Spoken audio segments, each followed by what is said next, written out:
royals terrified.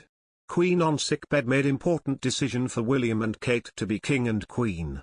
The Queen catching coronavirus has led to many people in the royal family and their staff to hold their breath, said a royal insider.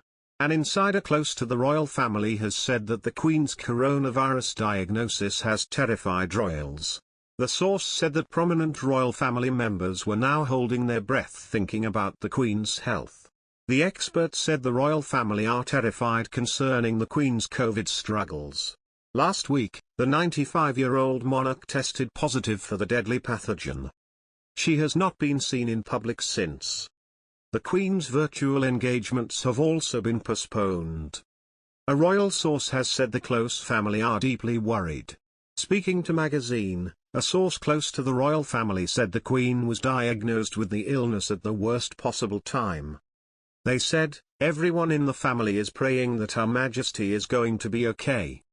But there are worries that she may have been exposed at the worst possible time.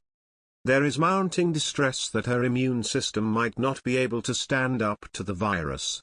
It's a terrifying time." The royals are staying tight-lipped and putting up a good front. But there is zero doubt that this is a hugely worrisome scenario. The whole country is rattled. However, the Queen was able to hold her weekly audience with the Prime Minister on Wednesday. There has been mounting concerns over the nation's longest reigning monarch. Buckingham Palace has insisted the Queen is triple vaccinated and that she would continue light duties at her desk. Reports from the palace said that the Queen has a number of major engagements coming up next month. Prince William and Kate Middleton are among a number of senior royals that are set to undertake a royal overseas tour to mark the Queen's platinum jubilee of her spending 70 years on the throne. The Duke and Duchess of Cambridge are heading off an exciting overseas royal tour next month. Buckingham Palace confirmed they would be travelling to the Caribbean for a week-long trip to help mark the Queen's Platinum Jubilee. The tour starts on March 19 and will take in Belize, Jamaica and the Bahamas before ending on March 26. Kensington Palace said William and Kate will visit historic Mayan sites and celebrate the rich culture of the Garifuna community in Belize, as well as explore the country's biodiversity. In Jamaica, they will engage with the Jamaican Defense Force and celebrate the legacy of Bob Marley and other groundbreaking Jamaican musicians alongside potential stars of the future.